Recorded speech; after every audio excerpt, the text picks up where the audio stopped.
Yeah, hi, good afternoon. This is Alcan. I usually say welcome back to my channel. This is going to be on YouTube later. Um, One of the interesting subjects that has been popping up lately is the situation with the Long Island Railroad overtime scandal or abuse. People don't understand what is going on over there and why is there a difference between Long Island Railroad and New York City Transit. You know, they're both transit systems. Why is the situation different? Well, I have to break it down to you in ways you can easily understand. Now, prior to the system we have now, we have, since the 19th century, we had trains running under private companies. The subway was a private company, Long Island Railroad was a private company, and what is now Metro North was also a private company. They're operated by many different private companies, Metro North. That was Pennsylvania Railroad, New York Central, Hartford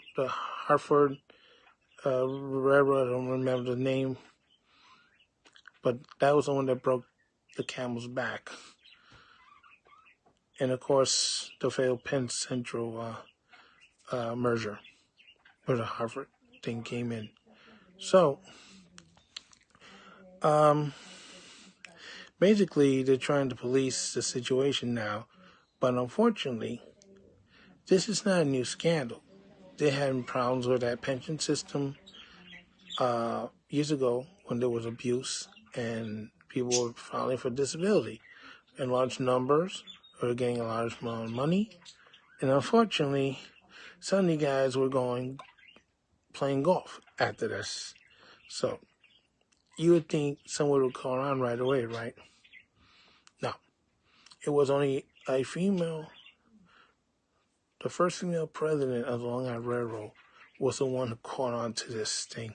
You had the professionals like Tom Pendergrass, who was running the agency, the MTA, Long Island Railroad, New York City Transit, and before New York City Transit Authority.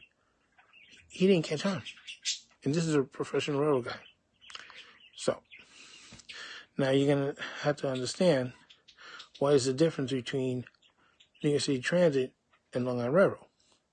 Well, I have found a way to break this down to make it easier for you to understand. Okay, let's take this candy bar. One time, every transit system was like this. The same. Everything the same. No difference. You got 20-year pension and benefits and stuff. Very generous railroad pensions under FRA. They're about the same like this. Until 1967, when the Taylor Law took into effect, stripping New York City subways of everything that's in this candy bar. So now they went from this to, that's right, a Mounds bar. Yes, it is upside down, just like everything else in this agency. This is a stripped down version of what was a railroad. So now, New York City Transit, the state legislature can do whatever they want to the system and their employees and their benefits, because everything could be done with legislation and not by contract negotiations. So they saying, oh no, this is a gravy train in here? No. In this system, we had at least 6 different tier pension plans. The first one was Tier 1. That was gained after the 1966 transit strike. That lasted a few years. Then they came out with Tier 2, which is also known as the Kingston Act, that limits how much overtime can go into the pension. So they're trying to reduce benefits. So it's tier 3, then Tier 4, and then eventually they merge the 2, 3, and 4. So whatever benefits you get on Tier 3, you get less of it or none of it in Tier 4. Then they went to Tier 5, which is more restrictions on that. And finally, Tier 6. Tier 6 is what limits how much overtime money can go into your pension. Not only that, there was a bill last year passed by both houses in New York State to get rid of the cap. It was passed by both houses. It was waiting for the governor's desk for the governor to sign, right? You think he would have signed it, right? No, he didn't. He vetoed it. So the cap is still on as we speak. So the thing is, how is it that New York City Transit is like this and Long Island Railroad is like this? Because the difference is in the nuts, folks. That is a more complicated system than it is in New York City Transit. The more stuff you have in there, the more stuff you have to deal with. This is why it's under federal government. It means more regulations and stuff you have to do. I mean, there's some good things about it, and there's some bad things about it. The pension system and the health benefits and stuff to the public and the taxpayer is the bad part. But also, under FRA, your Long Island Railroad trains are much stronger than New York City Transit trains. And if you need any proof of that, the accident that happened at Westbury not long ago, you know that train, both trains hit that car. The second one derailed and crashed into that platform, demolishing it. If that car had been built like the R-44s on the A-line was, that train would have not only disintegrated the first car, but it probably would have gotten into the second car. You remember, this train was running at high rate of speed for the area. So the question is, people trying to figure out how you're going to make the Long Railroad from this to this. Easier said than done. In fact, in the late 90s, there was an effort to take the Long Island Railroad out of FRA and put it under the Taylor Law so it'd be equal like New York City Transit. However, the plan backfired. What happened? It happened during the Pataki administration, but unlike what they did on the subway, where they imposed the Taylor Law on the transit employees, they asked the Long Island Railroad employees if they want to be under the Taylor Law. They were going to give them whatever they wanted just to get the Taylor Law. And, of course, they said, no thanks. So that's why you're still stuck with FRA. That's why you're still having these scandals. Oh, and by the way, to get the FRA removed from Long Island Railroad, they separated the freight operations from the passenger train operations. There was a line called the Glendale line, and recently they were talking about bringing it back. They separated the two by eliminating that line. No more passenger service on there.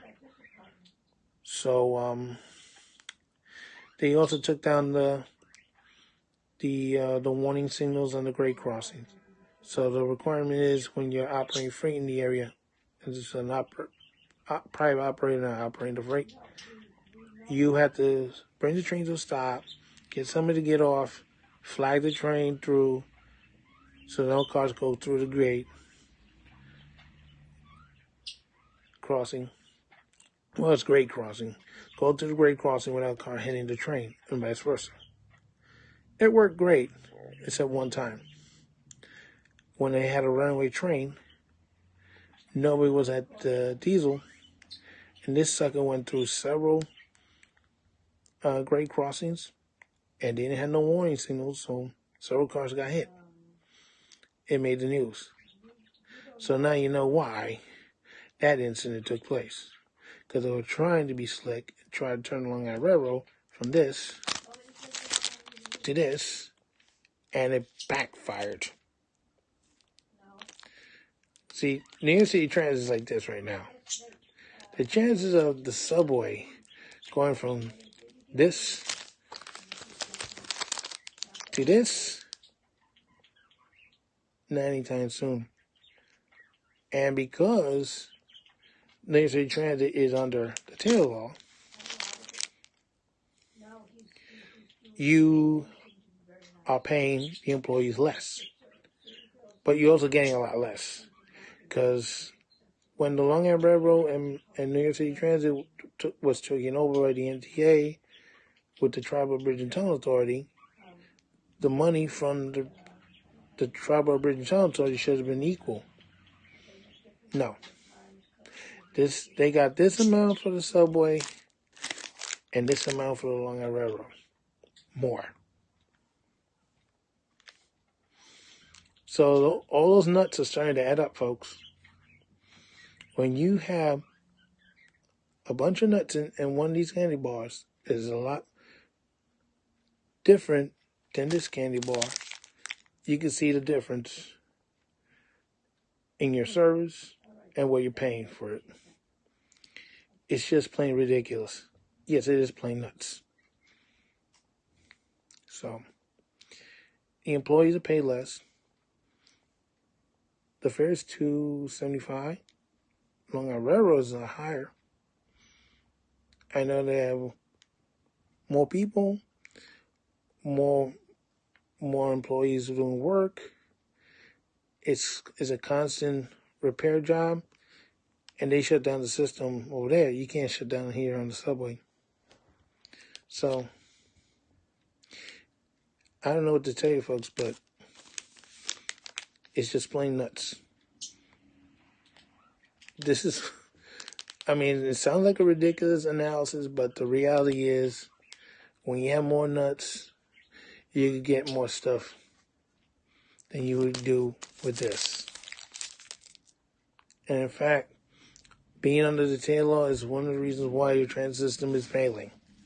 So, I don't know what to tell you, folks, but in my mind, we should have stayed with this. Because we could have had the single system and all this other stuff repaired sooner than later. You're operating trains that fall apart and a little fender bender, let alone a major accident. Who's to blame? The state. So that's the problem with the pension system. Because the rules of Long Island Railroad is much different than it is on New York City Transit. We're under the Taylor law. They can do whatever they want. It looks like we're getting paid a lot of money, but reality is we're not. That's why this Thomas guy was able to make that $462,000 on his last year. And he worked 30 years. I worked 33 years. I know we're going to get anything like that. That is insane. And it's true. As the governor says, where did he find the time to go to sleep, eat, or go to the bathroom, whatever? 15 hours. We're allowed 14 with permission, but somehow somebody dropped the ball. And going after them with the police? No, you got to go after the supervision with police, not the employees, because they're the ones who control the checks. They're the ones who control the finances. They're the ones who control the overtime. It's them. That's all I have to say. This is Alcan saying so long for now. Don't forget yourself and put some pressure on the governor. This ranting and stuff is not going to put more extra money in my pocket, but my point is, when you have a system's out of control and you don't do anything about it, don't blame the employee. Blame the employer and your governor and the people you elected, because basically it's your fault too. Bye. Why you wearing glasses to do that? Because I do. Why? Because I do, Michelle. You don't normally wear glasses, so why you gotta wear them? Because I do, Michelle. I do. Robert Quinn, I was talking to him, he said, did the landlord say why he didn't want to renew the lease? According to what I read, they don't have to share that information Why? because they don't. Well, Albert asked, did we hire an attorney? I said no. We don't have the money for it. And I already talked to legal aid, and they said there's nothing they could do about it because it's not a rent stabilized building. Oh. Who are you calling now? I'm not calling anybody. Can you hurry up and fix the heater? Yes, I will.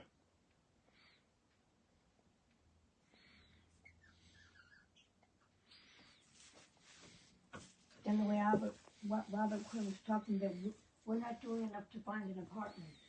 We are. It's typical. 49 days is not enough to find an apartment. I know. You don't have to tell me that. Yeah, he said that Carlos was going to